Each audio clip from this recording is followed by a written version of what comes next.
Assalamualaikum warahmatullahi wabarakatuh. Perkenalkan, nama saya Muhammad Lutfi Alparabi. Nomor BP 17 10 11 5261 0525. Dari mata kuliah Sistem Penunjang Keputusan, kelas Sistem Informasi 13. Dosen pengampu Bapak Cendra Wadisman, Eskom Mkom di Universitas Putra Indonesia YPTK Padang.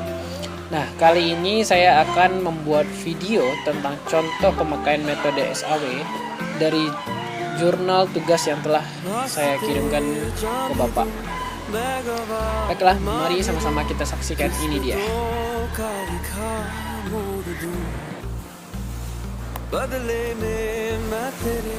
Baiklah, kita mulai dengan perkenalan dulu. Kita lihat lagi, ini nama saya, nomor BP, kelas, dan mata kuliah. Nah, sebelum kita masuk ke pembahasan, kali ini kita bahas dulu apa itu sistem penunjang keputusan. Sistem penunjang keputusan adalah sebuah sistem yang mampu memberikan kemampuan pemecahan masalah maupun kemampuan pengkomunikasian untuk masalah dengan kondisi semi terstruktur dan tak terstruktur. Sistem ini digunakan untuk membantu pengambilan keputusan dalam situasi semi terstruktur dan situasi yang tidak terstruktur, di mana tak seorang pun tahu secara pasti bagaimana keputusan seharusnya dibuat. Itu menurut Turban 2001. Dan metode yang saya pakai di sini adalah metode SAW. Metode SAW itu adalah Simple Additive Factoring, di mana SAW ini sering juga dikenal dengan istilah metode penjumlahan terbobot. Konsep dasar metode SAW adalah mencari penjumlahan terbobot dari rating kinerja pada setiap alternatif pada semua atribut. Menurut Fishburne tahun 1967 dan McCrimmon 1968, metode SAW membutuhkan proses normalisasi matriks keputusan ke suatu skala yang dapat diperbandingkan dengan semua rating alternatif yang ada. Baiklah, kita lihat jurnal yang akan saya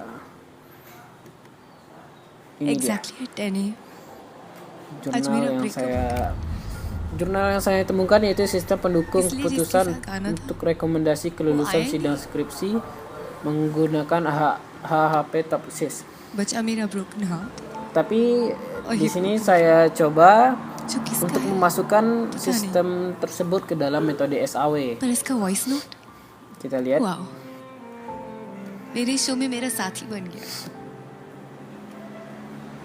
Ini dia. Kita lihat langsung alternatifnya ya. Nah, ini dia alternatifnya. Nah, dari alternatif tersebut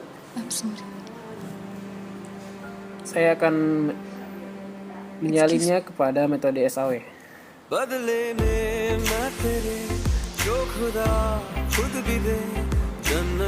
lihat metode SAW yang telah saya buat.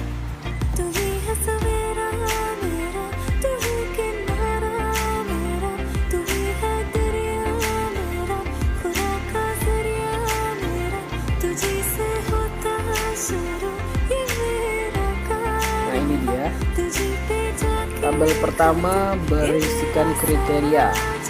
Nah, kriteria ini diambil dari jurnal tadi.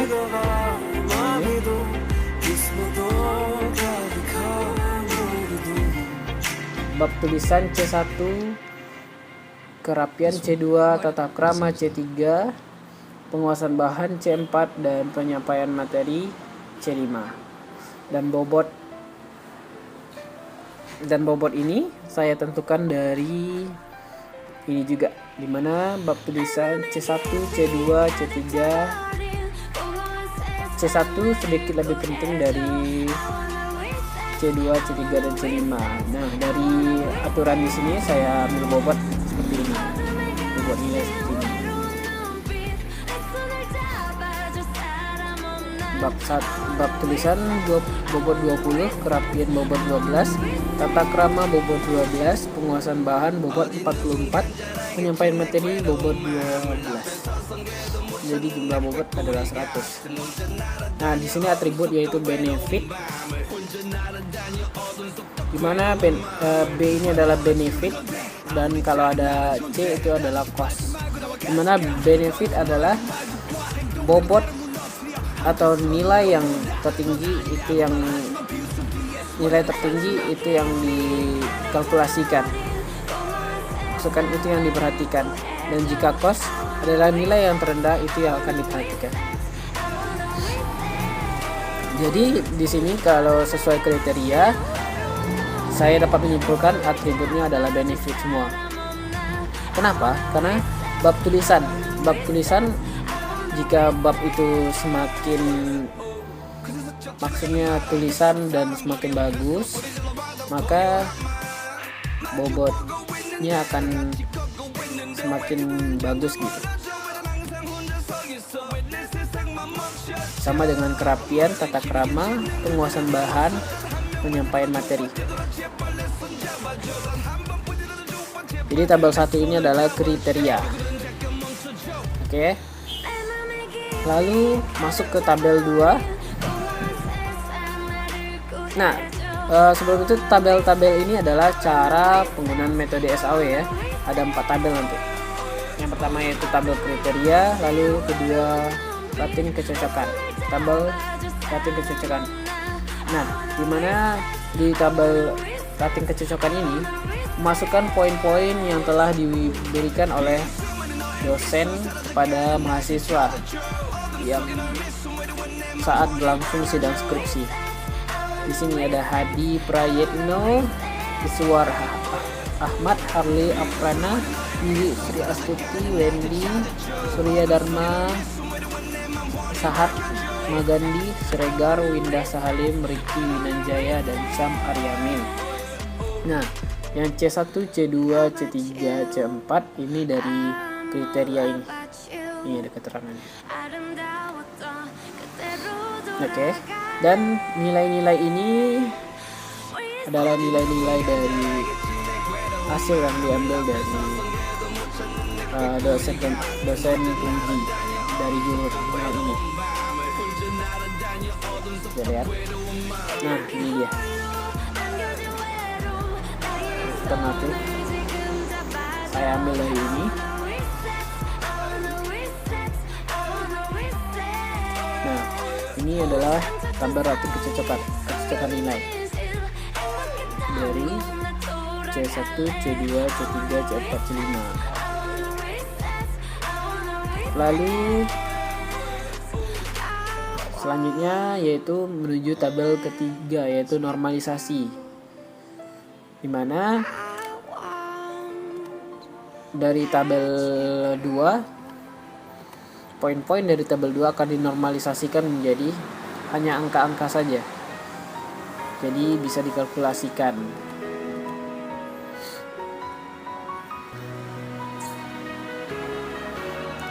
Dan di bawahnya masih tabel 3, yaitu di mana? Nah, ini dia. Ini kan ada B, berarti benefit. Jadi, jika benefit, jadi nilai dari ini,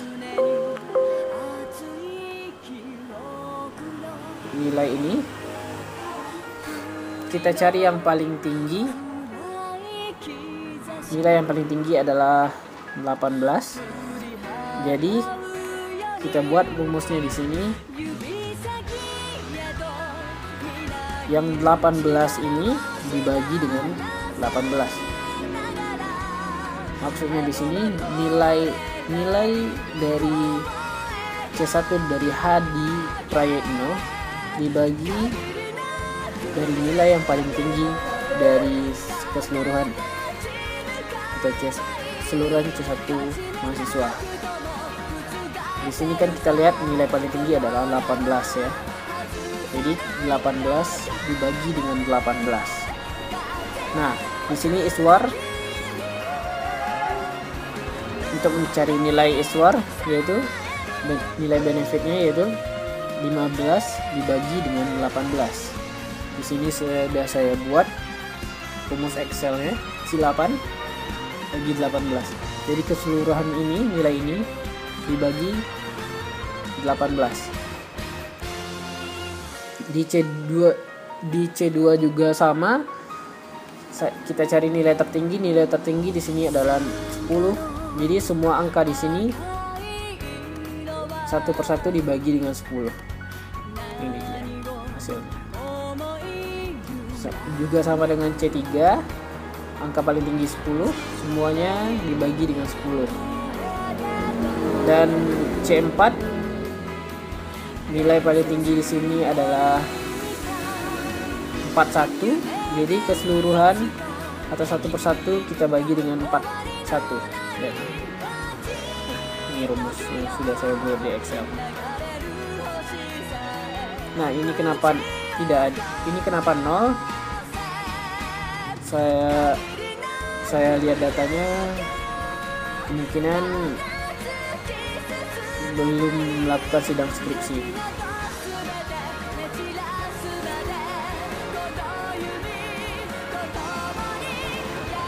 Nah, ini hasil dari benefit pembagian atau hitungan dari benefit dari nilai masing-masing mahasiswa, dari nilai kriteria masing-masing. Nah, di tabel 4 kita lihat, inilah tabel hasil, dimana dari hasil benefit tadi akan dikalikan dengan bobot nilai dari kriteria. C1 adalah bab tulisan, jadi bobotnya adalah 20. C1 adalah bab tulisan, bobotnya adalah 20. Jadi hasil dari benefit C1 dari HDP 0, mencari hasilnya dikalikan dengan bobot dari C1. Hasil benefit C1 dikalikan dengan bobot dari C1. Jadi hasilnya adalah 20. 1 dikali 20 adalah 20. Dan begitu seterusnya. Ini dikalikan 20. Jadi hasilnya ini.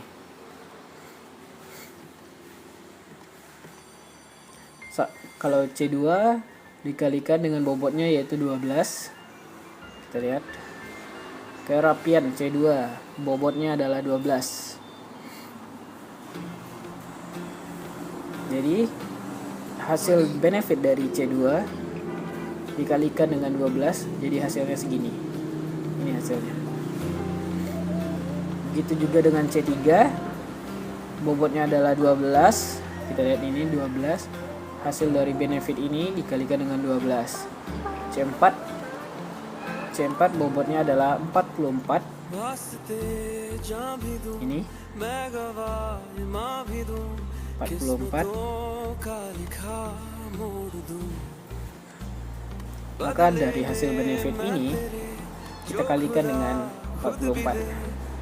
Jadi hasilnya ini. Contohnya 1 dikali 44 sama dengan 44. Dan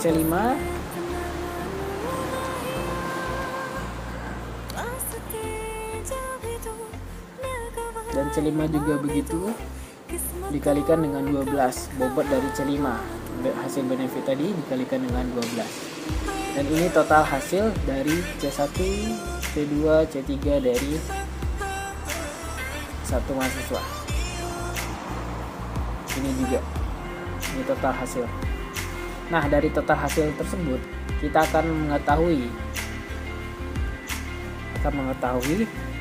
lulus tidak lulusnya mahasiswa dalam sidang skripsi tersebut. Nah, yang hijau berarti lulus dan merah berarti tidak lulus. Nilai ini didasarkan oleh standar kampus, Jika nilainya 75 ke atas dari jurnal, maka mahasiswa dikatakan lulus.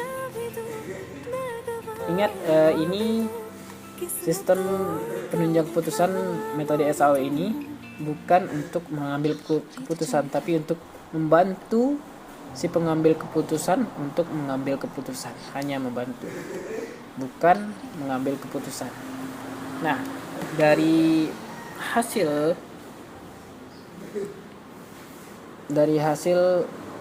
yang saya buat, ada 11 mahasiswa yang lulus dan 1 yang tidak lulus.